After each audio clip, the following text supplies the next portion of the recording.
And good evening. We are officially 2 weeks out from Election Day. And tonight, NBC's Hallie Jackson questioning Vice President Harris on the obstacles she faces to win the presidency. No topic was off limits. Harris pressed on the economy, the gender gap, distancing herself from President Joe Biden, and how she'll handle abortion rights if Congress is controlled by Republicans. You'll hear her responses in just a moment. Meantime, former President Trump lashing out at Harris during a Latino outreach event, unleashing new attacks before returning to battleground North Carolina for a second consecutive day. A live look now at Trump's rally in Greensboro. Again, these are live cameras. This is getting underway. The former president devoting much of his time to a state he's won twice, but recent polling shows it was very much in play with Harris closing the gap now. And new tonight, the former president's campaign confirming he will join millions of Americans voting early in this year's election. As several states already report record-breaking turnout, more than 17 million Americans already casting their votes, either in person or with a mail-in ballot. Today, vice presidential nominee Minnesota Governor Tim Walz, joined by former President Obama on the campaign trail in Wisconsin. And the Harris campaign isn't just breaking out past presidents tonight. Rapper Eminem will introduce Obama at a rally in Detroit, and rock star Bruce Springsteen preparing to bring his concerts to the trail as he rallies with Kamala Harris in key swing states. But let's kick things off with Hallie Jackson and her one-on-one sit-down with Vice President Harris. Thank you, Madam Vice President, for your time today. I'm glad to be with you. Thank you. For so many voters, we know that a huge issue for them is the economy. Right. It's the cost of living. Our new NBC News poll shows that more voters think that the Biden administration policies have hurt them rather than helped them. And I wonder, are the last 4 years an obstacle to you in this race? Here's how I look at it. First of all, let me be very clear. Mine will not be a continuation of the Biden administration. I bring my own experiences, my own ideas to it, and it has informed a number of my areas of focus, most of which are, on, to your point, lowering costs.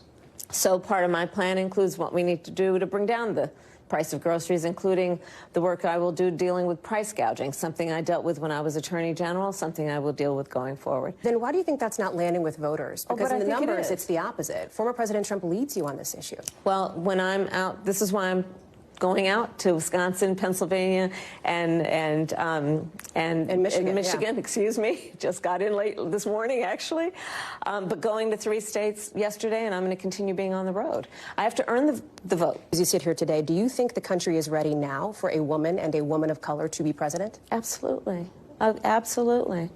And I am seeing that in terms of every walk of life of our country. You know, I think part of what is important in this election is really not only turning the page, but closing the page and the chapter on an era that suggests that Americans are divided.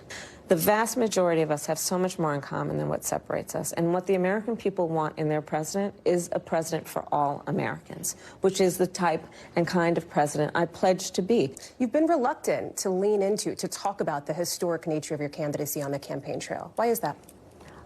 Well, I'm clearly a woman. I don't need to point that out to anyone. The point that most people really care about is, can you do the job?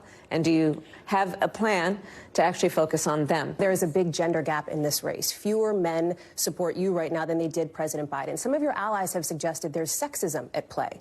I wonder, do you think there is sexism at play here? Let me just tell you something. You've come to my events, and you will see there are men and women at those events. So the experience that I am having is one in which it is clear that regardless of someone's gender, they want to know that their president has a plan to lower cost, that their president has a plan to secure America in the context of our position around the world. Do you not see sexism as a factor in this race at all?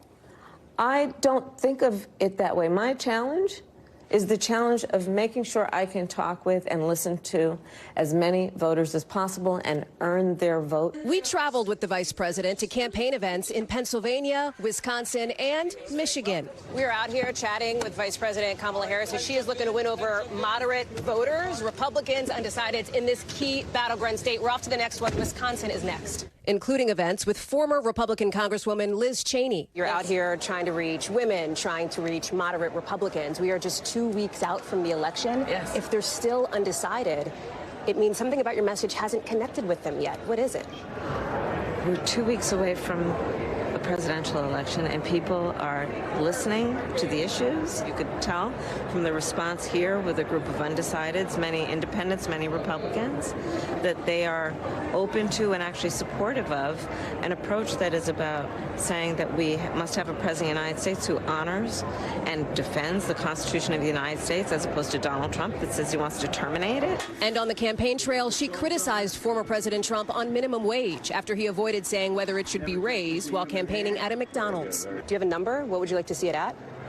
Well, at least $15 an hour, but we'll work with Congress, right? That's something that is going through Congress. And we also asked her about Trump supporter billionaire Elon Musk campaigning in Pennsylvania with his $1 million offer to a random registered voter if they've signed his petition in favor of free speech and the right to bear arms. Do you worry that it could be effective, his support for former President Trump in that key battleground? Listen, I'm not about doing it gimmicks and all of that. I think that what we have to do and what I'm going to continue to do is to be out in communities. We also asked about abortion rights if Congress were to be controlled by Republicans. So is a question of pragmatism then, what concessions would be on the table? Religious exemptions, for example, is that something that you would consider? I don't think we should be making concessions when we're talking about a fundamental freedom to make decisions about your own body. We are sitting here 2 weeks away from election night.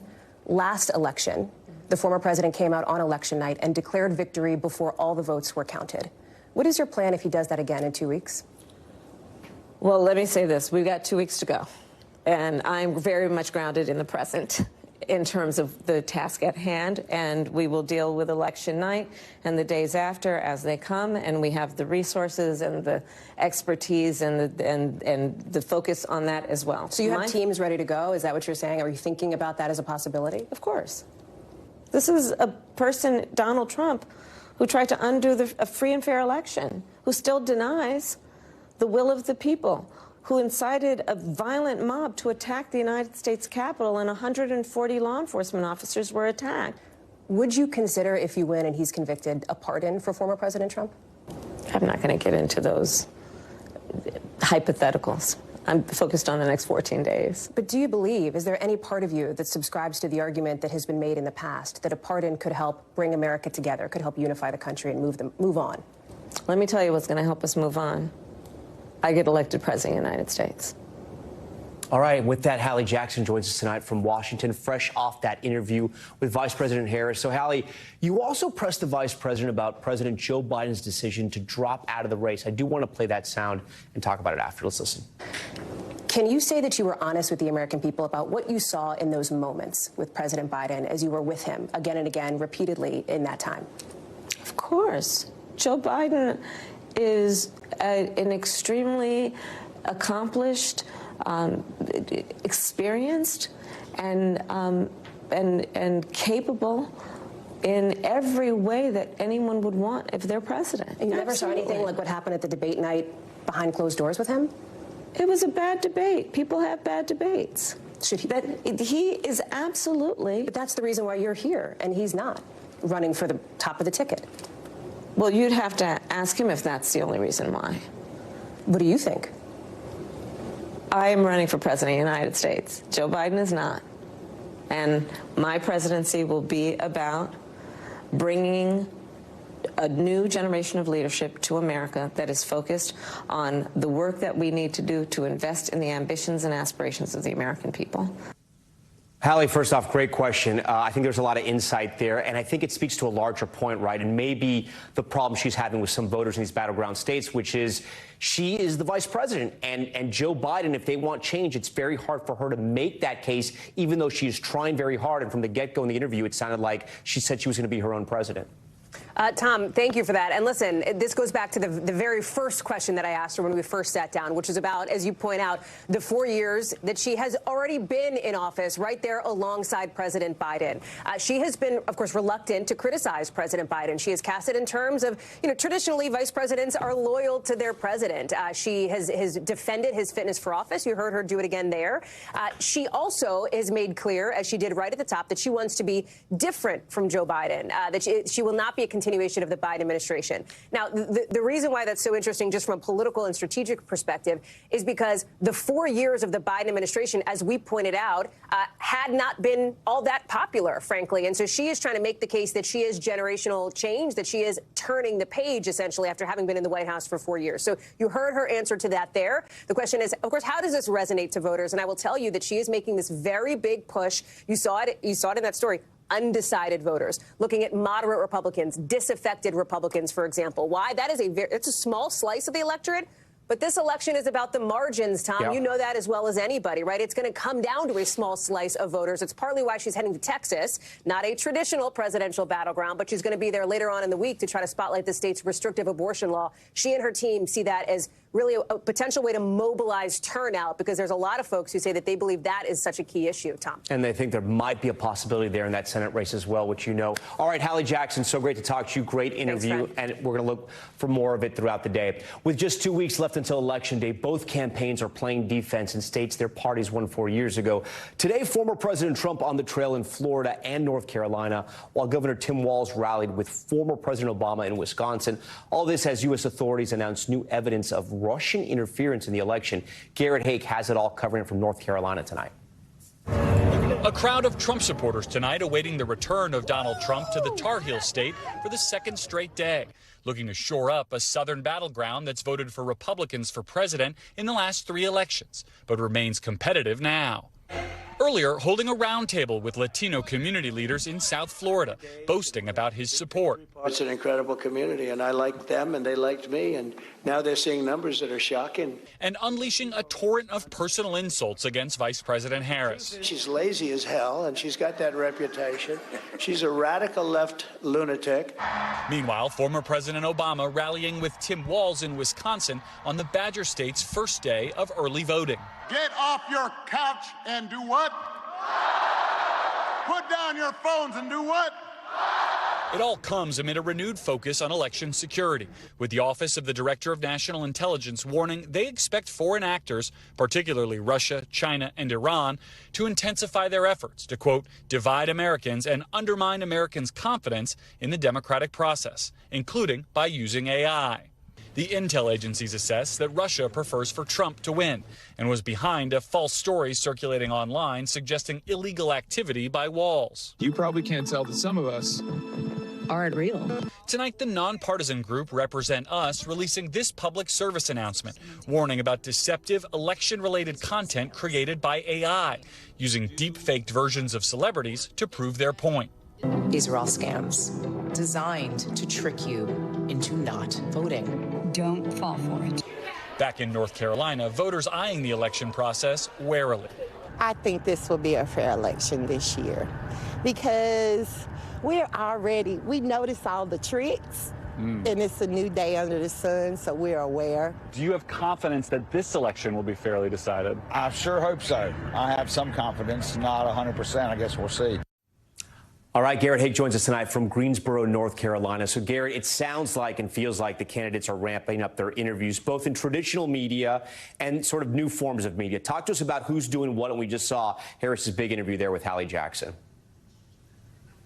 Yeah, that's right, Tom. I think this is really going to go down as the podcast election. Both of these candidates have realized that there's a limit to how many people they can reach from the traditional media like us, and that many of those folks are more engaged, more likely to have made a decision already, more likely to have voted already.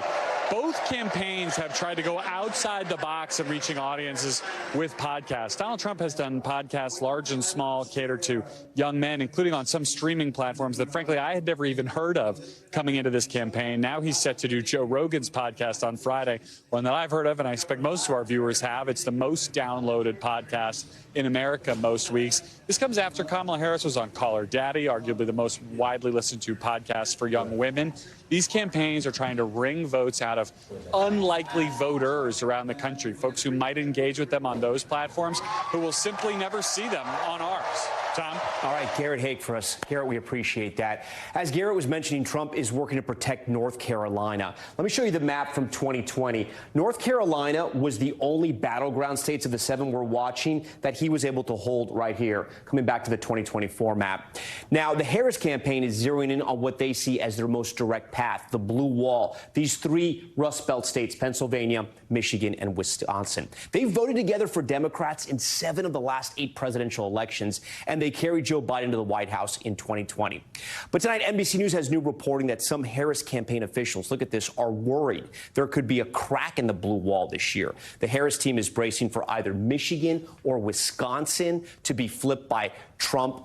If that happens, that would make her road to the White House more difficult, but not impossible. Tonight, we're going to walk you through the paths to the White House, and there are several, but we're going to walk you through the main paths for both candidates to talk about what could happen on election night. So let's talk about Vice President Harris, right? First off, her easiest path is if she can maintain that blue wall that Joe Biden rebuilt in 2020. So she holds Pennsylvania, she holds Michigan and Wisconsin. Look at the number right there, 270. She's headed to the White House. But if something were to happen, like if she were to lose Pennsylvania, then she has to win North Carolina or Georgia, and then she can head out west. Either Arizona or Nevada puts her over the top. But if she were to lose 2 battleground states, like, say, Michigan, and she just holds Wisconsin, she has to flip North Carolina, she has to win in Georgia, and then she can go out west and she can win there. And if she were having a very bad night on election night, say the blue wall just collapses, right? She loses Wisconsin, she loses Michigan, she loses Pennsylvania. That means she has to win North Carolina, she has to win Georgia, she has to win Arizona and Nevada. She has to win in the East and she has to win in the West. Again,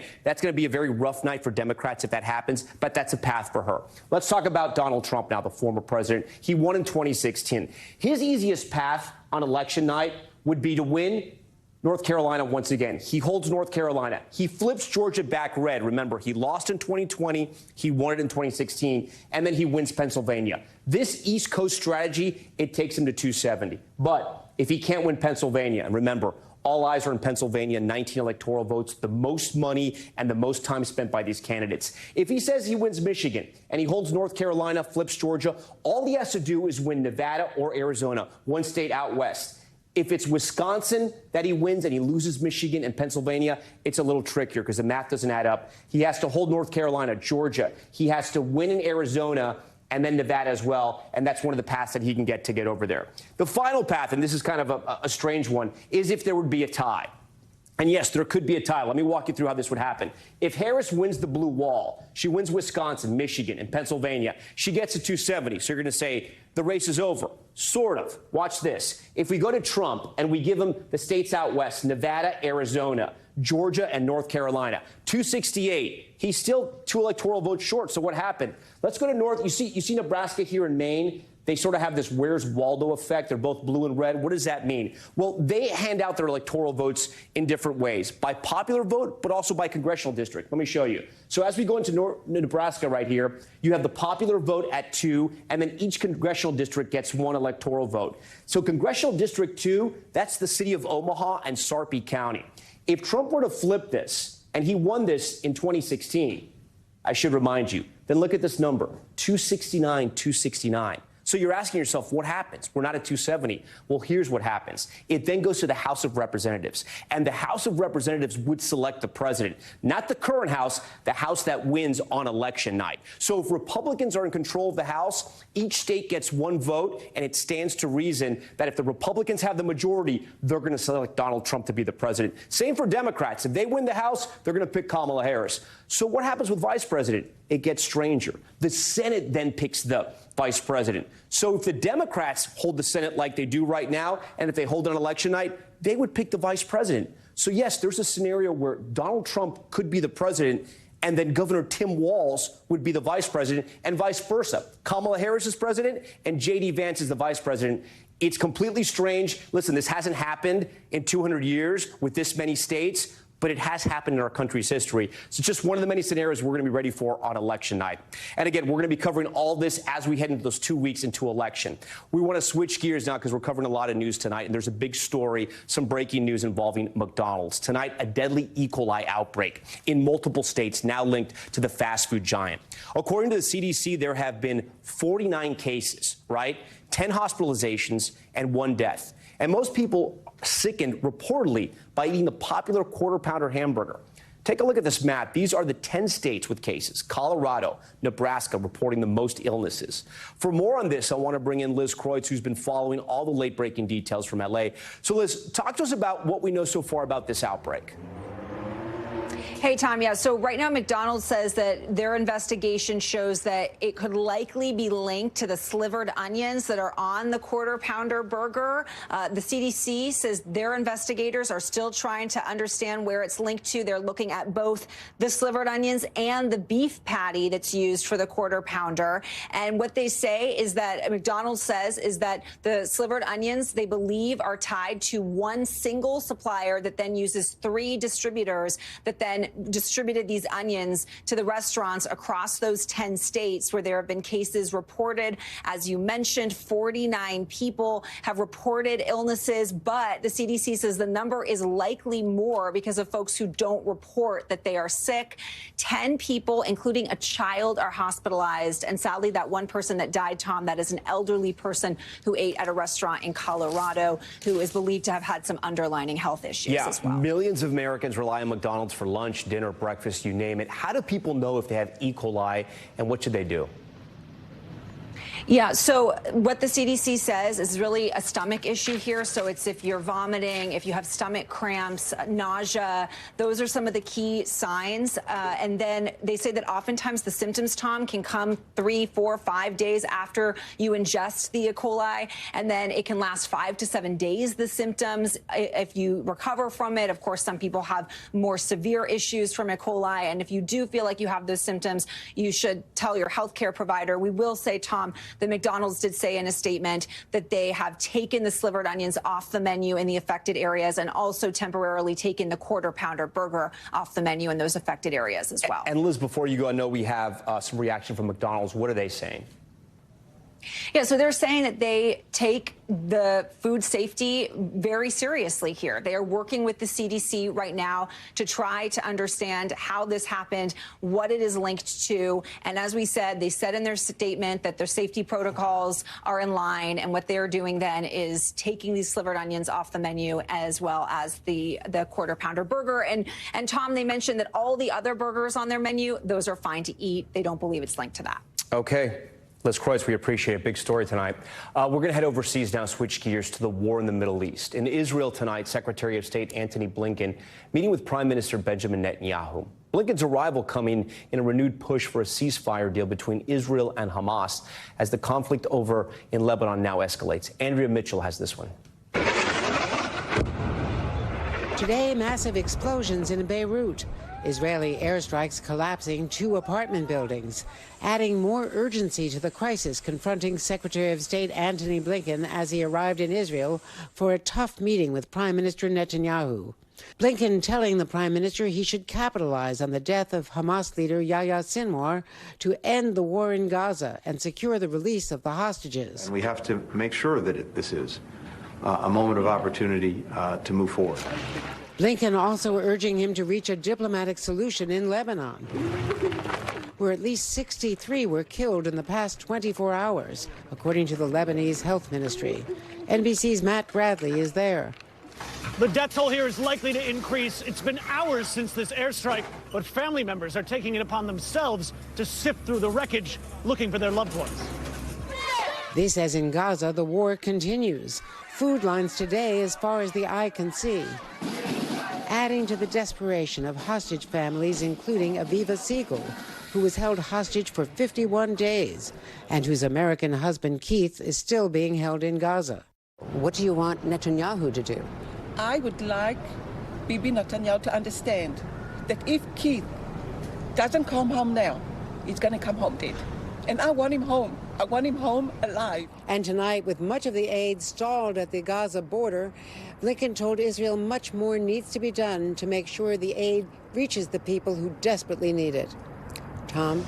All right, Andrea Mitchell for us tonight. Andrea, we thank you for that. We want to turn back to that Hezbollah drone strike on Israeli Prime Minister Benjamin Netanyahu's home on Saturday. Andrea had mentioned that. Officials now telling NBC News that the Prime Minister's residence was damaged in the attack, though Netanyahu was not at home at the time and no injuries were reported. For more on that strike, let's get right over to Matt Bradley, who joins us tonight from Beirut. So, Matt, the drone strike was on Saturday, but we didn't get any confirmation of damage until now. Walk our viewers through why there was that delay. Yeah, well, this is all up to the military censors in Israel. And, they have a lot of sway when it comes to any information that comes out of the government, particularly when it involves high-value figures like Benjamin Netanyahu or military targets or potential decisions. So this was the kind of delay that you can expect when you're talking about something like this. But it's a great question, Tom. Why did it take 3 days? Well, that's up to the censors to decide. When you think about how this conflict started with the Hamas terror attack on Israel on October 7th, security and how this happened was a big issue. It's still a big issue in Israel, right?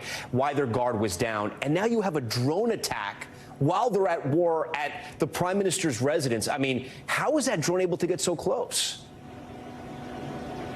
It's the kind of thing the Israeli military is going to have to answer for, and they're investigating it. And, it sounds as though they're probably pretty embarrassed because this isn't the first time this has happened. There was a drone attack that killed 4 soldiers in a base in northern Israel just a couple of weeks ago. And there was a drone that Hezbollah lofted over the northern city of Haifa months ago, before this big expanded Israeli attacks on Hezbollah even started. And that was really rattling because that went pretty low. And it showed that Hezbollah, despite not being a sophisticated, huge military like the Israelis, that they were capable of sending in drones and getting really close to high-value Israeli targets. So this has long been rattling the Israelis. About a year after those October 7th attacks that you mentioned really put the military and its capabilities on notice.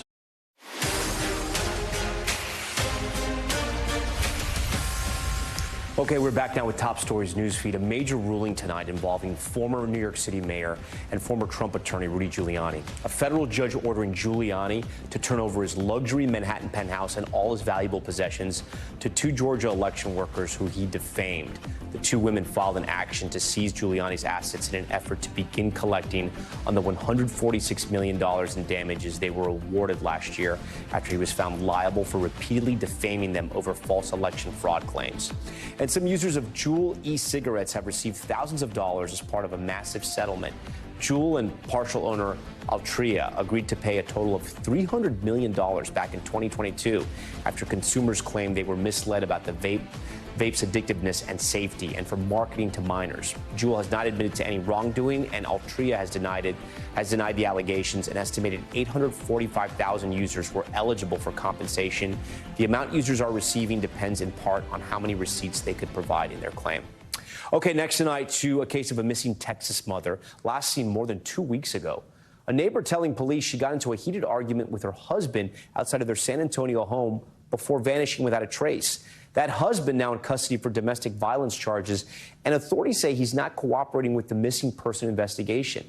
NBC's Jesse Kirsch picks up the story from there. Tonight, the desperate search for this missing Texas mother of 4 is still going, more than 2 weeks after Suzanne Simpson disappeared. Hi, I'm Suzanne. Our San Antonio affiliate WOAI reports Simpson, a local realtor, was last seen outside her home by a neighbor who told police she was arguing and physically fighting with her husband, Brad Simpson, according to a police report. Authorities, meanwhile, releasing this surveillance image of Suzanne Simpson in the dress they say she was last seen wearing. For days, police searched a nearby landfill, but never found any trace of Simpson. At a candlelight vigil days after the disappearance, Simpson's mother telling WOAI that her daughter described being hurt physically by her husband. Simpson's mother fears her daughter is not alive. I just don't understand. I don't understand why it happened. It wasn't part of their life. Brad Simpson is currently in custody, charged with assault and family violence, and for not properly registering a short-barreled rifle. Law enforcement says he has not cooperated with investigators searching for his wife. Mr. Simpson's attorney did not immediately respond to NBC News' request for comment, but sees this as a weak case against his client, according to the San Antonio Express News. The newspaper also reports Simpson plans to plead not guilty, according to his attorney. She was an incredible person, and she just had the sweetest disposition. Suzanne Simpson's sister among those shaken, still desperately seeking answers. When a mother goes missing, they don't go missing by accident, because mothers have very set schedules of like coming home at night and making dinner, doing the hustle to make some money, taking the kids to their activities. Jesse joins us tonight from Miami. And Jesse, police late today, I know you know this, said a business associate of Suzanne's husband has been arrested. What more do we know about that? Yeah, so officials are telling us, Tom, that Texas Rangers helped make this arrest yesterday in the middle of this missing person investigation, and authorities are accusing this individual of tampering with evidence. Tom? Jesse Kirsch for us. All right, coming up in the show, battlefield blast, a rocket exploding right in front of Ukrainian soldiers. Look at this. What we know about the strike as Russian President Vladimir Putin gathers his allies at a conference in Russia. What he's up to. Stay with us. We're back now with more coverage from the Middle East. There are growing calls for the release of a Palestinian leader who is one of Israel's most high-profile detainees. Israel has accused him of serious crimes, but Hamas wants him released as part of a ceasefire deal, and many Palestinians actually want him as their new leader. Support for his release even backed by some high-ranking Israelis. NBC's Danielle Hamamdjian spoke to his son about his father's quest for freedom. Ramallah in the West Bank, the center of Palestinian politics. But Palestinians here haven't cast a national ballot in nearly 20 years. Their deeply unpopular president, 88-year-old Mahmoud Abbas, delayed the last elections, in part, many believe, out of fear someone else would get more votes.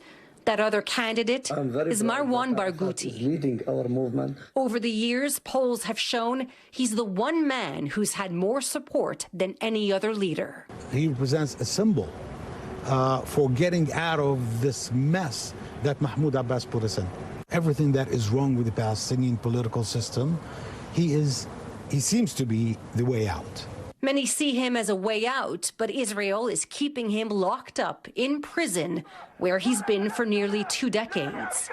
Barghouti was a leader in the Second Intifada, or uprising. At the time, he said the Israeli occupation should come at a cost.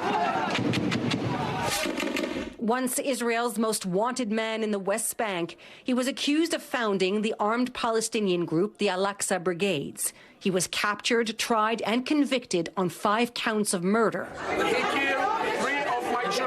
Barghouti didn't offer a defense, refusing to recognize the court's authority. He was sentenced to 5 life terms. Security will be achieved by one way, by peace, and peace will be achieved by the end of the occupation. Today, he's the most high-profile prisoner held by Israel. And if Hamas's demands are met in a ceasefire deal, he could be released along with other Palestinian detainees. He's paying the price right now. He's someone who's a unifying figure. That's what people love about him. He wants to see the Palestinians united. In 2011, when 1,000 Palestinian prisoners were freed in exchange for 1 Israeli soldier held by Hamas, Israel kept Barghouti behind bars, but released Yahya Sinwar, who went on to mastermind the October 7th attacks and who was ultimately killed by Israeli forces last week. Polls also show that Barghouti would have the support of Hamas and the more progressive Palestinians. No one talks to the Palestinian people. That's why no one is actually willing to say or do anything. We don't have any leaders here in the streets. So we don't have that trust. I do believe that Marwan Barghouti will restrain that trust. A former student leader, Barghouti believes in the 2-state solution, a Palestinian and Israeli state side by side. Since his incarceration, he said he supports peaceful popular resistance. Some call him the Palestinian Nelson Mandela. The late South African president, who himself spent 27 years in prison, has his own statue in Ramallah. But the prospect of a President Barghouti appeals to many beyond the Palestinian territories. Ami Ayalon is the former director of the Shin Bet, Israel's security agency, and he also wants Barghouti out of prison. Many Palestinians are ready to die and to kill in order to achieve freedom. He says Barghouti is the only one who can lead a Palestinian state and, in doing so, bring security to Israel. When I say that he should be released in order to be the future leader of Palestinians, I'm not doing it for the Palestinians. I'm doing it for us, because I believe that Israel will survive, meaning will improve our security and will maintain our identity as a Jewish democracy only in a reality of two states. So in order to defeat Hamas, you have to create a better reality, and a better reality in the Middle East for both of us, not only for the Palestinians, is a reality of two states. Barghouti learned Hebrew and has written a book on how to survive in an Israeli prison. To fellow inmates, he's also a professor, teaching a master's degree in Israeli studies. To Arab Barghouti, he's a father who's been absent for most of his life. I just want my father back, and I know everyone is concerned about, the future leader of Palestine and all of that. For me, I don't care about that, and all I care about is that he's back to his family, that he meets his grandchildren. But for those who accuse him of murder, there's only one place Marwan Barghouti belongs, and that's behind bars. When asked by NBC if he would consider releasing him, Benjamin Netanyahu's office did not respond. Now, it's worth noting, Tom, that there's resistance too in the West Bank. Earlier this year, Palestinian media reported that the Palestinian Authority, led by Mahmoud Abbas, asked negotiators and mediators to exclude Barghouti from a prisoner swap because it would threaten Abbas's leadership. We reached out to his office and haven't heard back. Tom? A story we will continue to follow. Okay, Danielle, we thank you for that report. We want to stay overseas. Time for Top Stories Global Watch. We begin with a deadly swordfish attack off the western coast of Indonesia. Incredibly strange. Officials say that 36-year-old Julia Manfrini was surfing when a swordfish pierced her chest, penetrating about 2 inches deep. The prominent Italian surfer was rushed to a medical center where she died. Experts say swordfish attacks on humans are rare. Now to the latest on the war between Russia and Ukraine. Video shows a shell exploding. Look at this, just yards from Ukrainian soldiers on the front line in the Donetsk region. The blast and debris flying as troops and crew scrambled for cover. It's unclear if anyone was hurt as the war continues. Russia right now is hosting a summit this week in Kazan, hundreds of miles from the Ukrainian border. The summit includes the leaders of several countries, including China and Iran. Okay, and an Australian woman rescued after she was stuck for several hours upside down. Look at this. You see her feet right there. New images show first responders rescuing the woman who was trapped upside down between two massive boulders. Here's what happened. Officials say the woman fell into the 10-foot crevice while trying to retrieve her cell phone. Her friends called for help after an hour of trying to free her with no luck. Luckily, she was not seriously hurt, which is incredible. Okay, when we come back, they are called man's best friend for a reason. This story is amazing. A child missing after a mudslide from Hurricane Helene. Hurricane Helene wiped out his grandparents' home. How the family dog managed to find him and help save his life. Trust me, you're going to want to stick around for this one.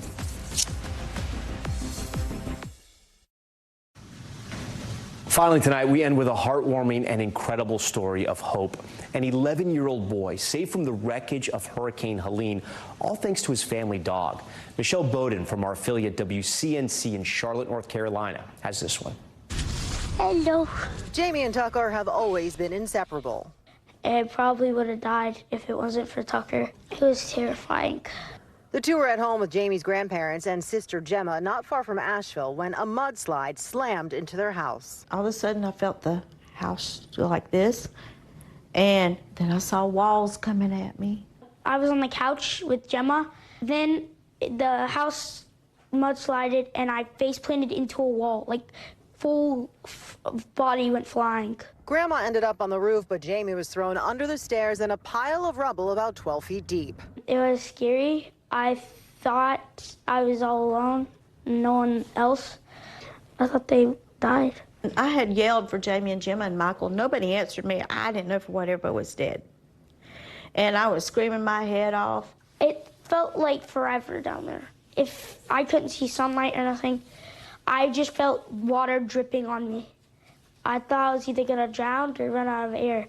It was raining really hard and just flooding, and I remember seeing the little girl, but I couldn't find the boy. I couldn't find him. Didn't know where he was. Because I was screaming on the top of my lungs to my grandma, and she couldn't even hear me. His best hope? His best friend. Tucker, he was above me on top of it, and he was barking. I heard him whining and barking. Yeah, he stayed on top of the pile and was just barking away. And I just thought the dog was going crazy. I didn't realize he had located the boy. Tucker stayed put until firefighters arrived and used chainsaws to dig Jamie out. Since he has a really big nose and really big ears, I think he could hear me and smell me. I thought he was trying to tell them where I was. Jamie was flown to Atrium Health Cabarrus, where one nurse is fostering Tucker, and the rest of the team has spent their own money buying the basics for the family who lost everything, including their home. Oh, I've been paying for it for over 25 years. $4,000 short of paying it off. And my idea was that it would be, you know, paid off, and however long or short my life is, that we wouldn't have any more mortgage payment. And now it's all gone. But they're so grateful they have each other. And of course, Tucker. Oh. The siblings had used their allowance money to pay for Tucker 3 years ago, saving the dog days before he was to be put down at a shelter. And he was the last dog there, and when he saw us, he just ran right up to us. So you rescued Tucker? Yeah, he rescued me. Right now, the family really doesn't know where to go. So even though Jamie is healthy, he's medically cleared to go home, the family is actually staying here, the whole family, in this hospital room at Atrium Health Cabarrus. Everything you see here, the entire nursing team chipped in to get them because the family lost everything. Reporting in Concord, Michelle Bowden, WCNC Charlotte. He rescued Tucker, and Tucker rescued him. I love this story. I want to thank Michelle for that story, and also our friends at WCNC in Charlotte, and of course those nurses. How great are they? We thank you for watching Top Story tonight. I'm Tom Llamas in New York. Stay right there. More news on the way.